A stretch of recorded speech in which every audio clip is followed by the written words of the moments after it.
Now, you've played with many great musicians throughout the years, throughout your career. Any future collaborations with any artists, contemporary or legendary, or maybe even some that you would like to work with? No, not really. I think I just want to concentrate on, my own music, what I'm doing at the moment, and who knows when you're going to run out of time at my age, you know what I mean? So I want to keep, while I've got the creativity there, I want to keep working just on my thing. Yeah. So with the new project and what you just said, I guess the next project, should we expect it to be the same? Robin Trower on vocals, bass, and guitar? I think so. Yeah, I mean, I've already recorded it, so oh, nice. It's done. I've got to go in August just to finish it off. Can you give me any hints, any maybe song tracks or some titles? Well,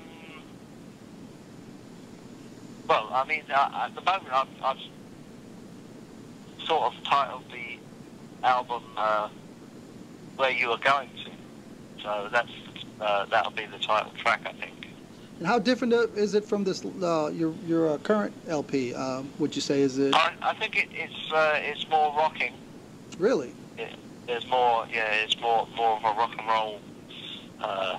Although there's lots of elements in it, there's some stuff that's similar to Something's About to Change, but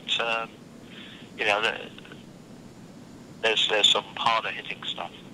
Nice, nice. Going back to your roots. Well, in a way, I guess, yes. Out of all the drummers you have recorded with, which drummer would you say captured the spirit of the songs best live in concert? Played it best live in concert? Yeah. Is that what you're saying?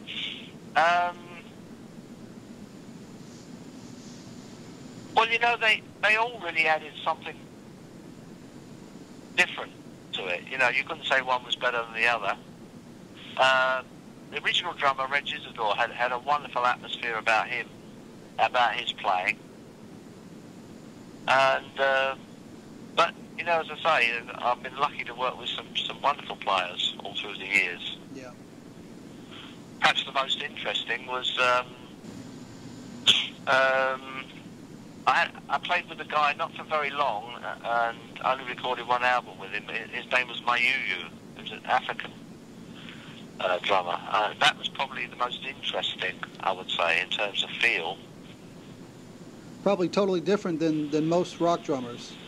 Yeah, I think so. Yeah, it brought something else to it. What project was that, or did it ever get that was an album called 20th Century Blues. What year did it come out? Not familiar. Quite a while ago now. I would say maybe 15 years ago. Oh, I see. I may have to look that up. Very good. Yeah, it's on my label, our label, V12. Nice. All right, so I'm going to take you back to 1974. This is a Bridge of Sighs album, came out.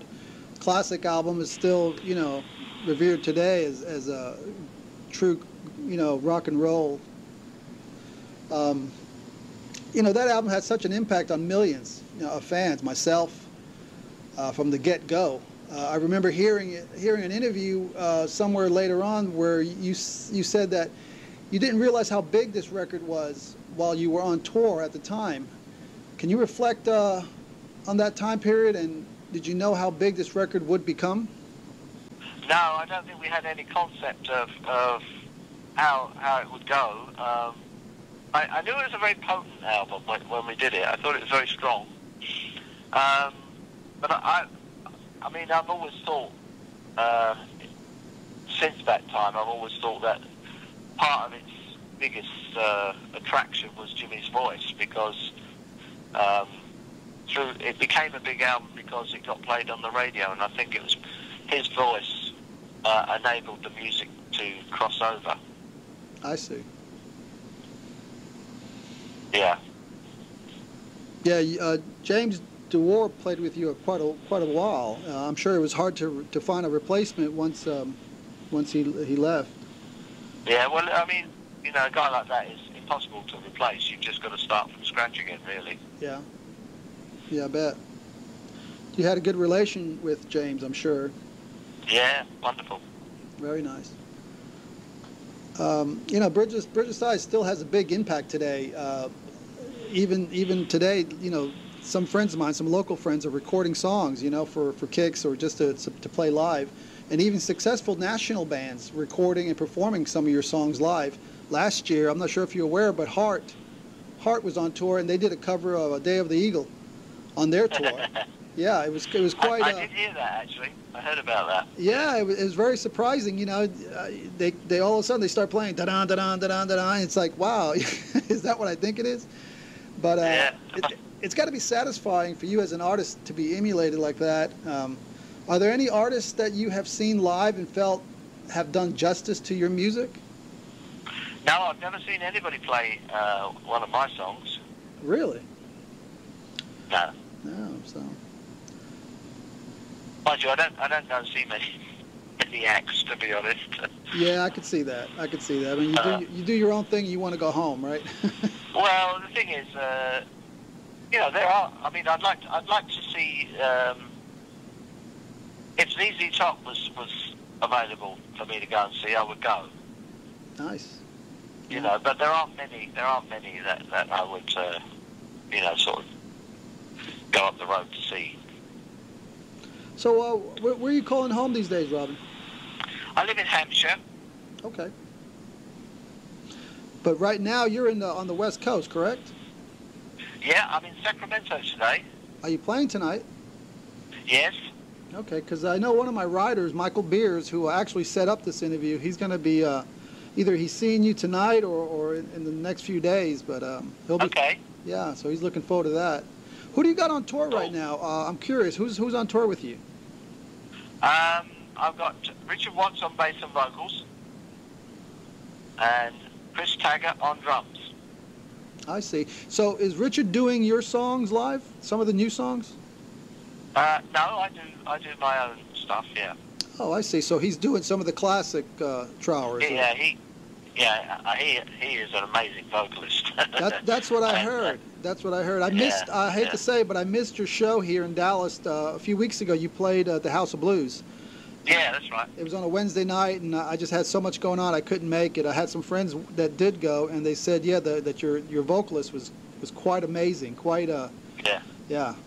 You found a good one there. He's very special. Oh, I bet. He's a keeper then.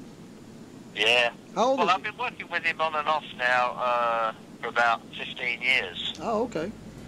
Yeah, because he toured with me in 2000 and 2001, I think.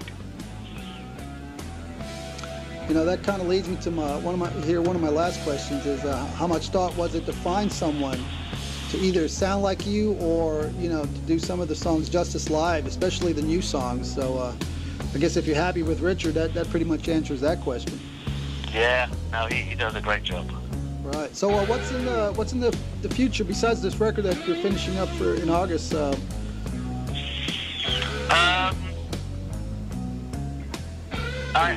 The next tour is sort of March, April, over on the east of the US. Yeah, next year you said. Yeah, that'll be the next tour, unless I possibly might do a little bit in Europe around October time.